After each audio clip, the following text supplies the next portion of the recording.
Fala pessoal, Rick Finance na área. Me chamo Carlos, tenho 7 anos de mercado financeiro e estou aqui para trazer um pouco de uma análise, digamos assim, mais institucional, um pouco mais de fora, de uma visão talvez um tanto quanto diferente do que estamos acostumados a ver aí. É por aí, né? Um monte de gente falando muita coisa que às vezes não é pertinente de fato sobre o mercado.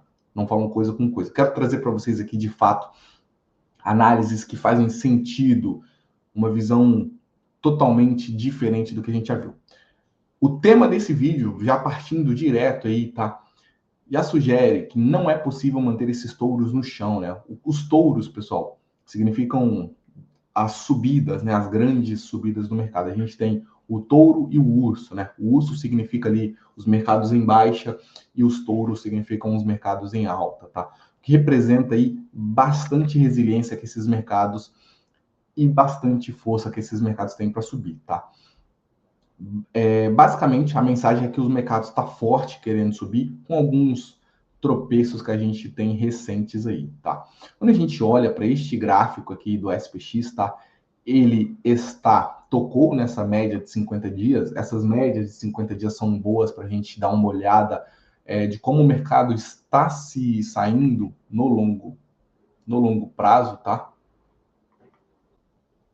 E aqui a gente vê que o SPX ele tocou nessa média de 50 dias. Aqui está falando que ele fez um padrão de martelo, mas não vamos falar sobre isso, tá?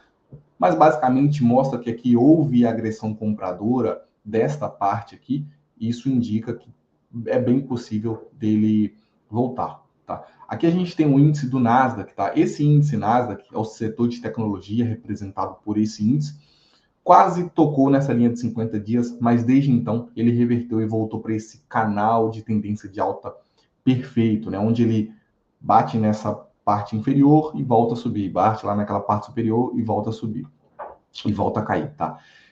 Essa volatilidade, essa reviravolta aconteceu, né?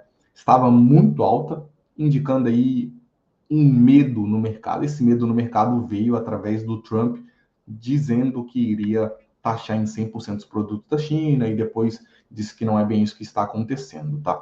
Esse foi o grande medo do mercado. Essa volatilidade é como um fator de suporte para essas reversões, tá? Então, não se assustem quando isso acontece, coincide muito com o que o mercado tem que fazer normalmente, e aí vocês vão ver que, de fato, é, é mais fácil disso acontecer do que vocês imaginam. Aqui a gente tem fundos recordes, entradas em fundos recordes de tecnologia, tá? Um sinal de grande otimismo que essa semana esses recordes de fundo de tecnologia registraram grandes entradas, tá? Este gráfico aqui, ele mostra esse pico enorme, tá? O maior de todos os tempos. Bem circuladinho aqui, o maior de todos os tempos, batendo recorde aí. Agora, outra coisa também é que o SPX ultrapassou a faixa intradiária de 1,7 pela primeira vez desde maio, que a gente não via ele se movendo tanto assim. Maio, a gente sabe que foi um mês depois ali das tarifas, onde houve um grande pânico no mercado, tá? O que significa que do SPX ter ultrapassado essa faixa é que o preço está se movimentando de forma mais ampla no dia. Essa forma mais ampla no dia significa mais volatilidade, tá? Aqui a gente tem, aqui nada demais, vamos passar direto isso aqui. Aqui a gente tem ETFs alavancados, tá? Essa euforia de alta dos ETFs de ações alavancados disparou de 470, que a gente tinha aqui nessa parte, 470 para 701. As pessoas estão utilizando cada vez mais essas ferramentas para aumentar os seus lucros, né? E também diversificar as suas formas de riscos. Aqui a gente tem o vômito do HIG, o High Yield, né? Isso é um ponto de cautela, né? Os fundos de títulos de alto rendimento tiveram a sua primeira saída desde o caos do dia da libertação. Este gráfico ele mostra essa forte saída aí que a gente está tendo. Este ponto de cautela das pessoas estarem saindo de títulos, a gente tem que agora começar a rastrear para onde esse dinheiro vai. E aqui a gente falando de liquidez, tá? Isso é um sinal de alerta de liquidez, essa queda. em liquidez, mostrando pela linha branca o índice de liquidez e a linha azul, o índice SP500, que costuma indicar uma queda nas ações como eles andaram juntos, tá? E isso é pertinente para a gente. Aqui a gente tem essa mania de ouro, né? Essa mania, pessoal, é basicamente o efeito manada, compras ou vendas ali pela grande multidão que está acontecendo, que está fazendo aquilo. Como a gente está vendo o ouro subindo bastante, isso significa aí também, mostra essa resiliência para a gente. O ouro está em alta, isso todo mundo já sabe. Essas entradas de fundos de ouro nas últimas 10 semanas atingiram 34,2 bilhões, o maior volume da história. A linha no topo do gráfico indicando uma mania de ouro, né? Aqui a gente tem esses grandes picos de entrada aqui. Agora, outra coisa também, um fundamento versus tática, né? É que a gente tem o motivo fundamental para comprar ouro, que é a proteção contra a inflação, cortes nas taxas e também diversificação, mas isso não muda, né? Mas o cenário tático mudou. Essa diferença é basicamente fundamento e tática, né? É curto prazo e longo prazo. Isso a gente tem que ficar bem de olho, essas configurações que a gente tem. Agora, um outro fator, teremos uma reversão? O ouro está formando uma possível vela de reversão. Como a gente já viu ali que os índices estão já querendo voltar para alta e o ouro querendo realizar, isso pode ser interessante para que a gente tenha movimentos de reversão um pouco mais amplos para esses mercados, tá? Então, é um sinal de alerta que a gente tem que ter agora para essa próxima semana nos mercados. Outra coisa interessante também é que o ouro deixou até mesmo as médias de curto prazo para trás. O que era para ser próximo a ele, ele também não foi embora, né? Poderíamos facilmente corrigir para 21 dias em torno do 3.950, que é o preço que o ouro pode voltar ali, tá? E ainda assim, não causaria danos ao gráfico. A média de 50 dias, 3.675, para ter uma ideia. Então, ainda assim, um retorno saudável para o ouro seria plausível que nós podemos olhar aí, tá? Outra coisa também, essa configuração, essa explosão de volatilidade, tá? O ouro é negociado com viés de alta, fortes altas do ouro geralmente são acompanhadas por uma volatilidade explosiva. O movimento mais recente do GVZ, que é o índice de volatilidade do ouro, tá? Foi extremamente extremo. A multidão foi forçada a perseguir o jogo das opções para essa alta do ouro. E uma reversão desses fluxos poderia também ampliar uma correção, tá? Agora, a conexão do medo. Essa conexão do medo, que é o VIX, que é considerado o índice do medo, tá? Os volumes de negociação dispararam ultimamente, mas a reversão intradiária do VIX agora é enorme. Algumas dessas compras recentes do ouro têm sido feitas como proteção contra o medo, e é hora de rever essa lógica, pelo menos nesse curto prazo de agora, tá? Aqui os títulos de Japão dos 30 anos contra o ouro.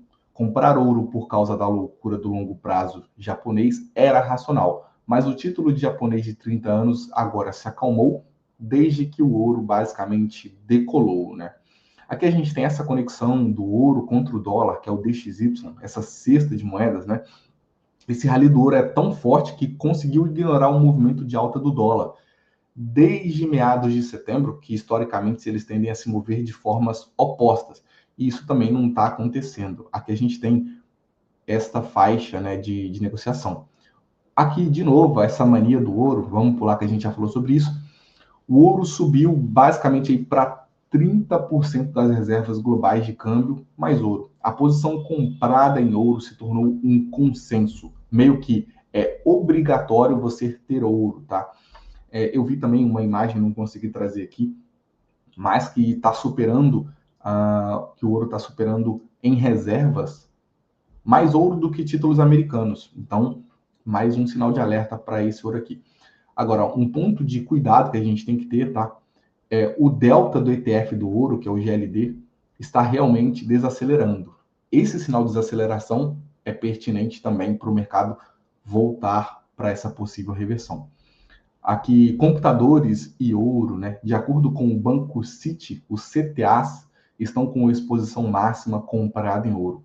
A convexidade negativa do ouro pode se tornar suculenta, embora os níveis de reversão estejam baixos, né?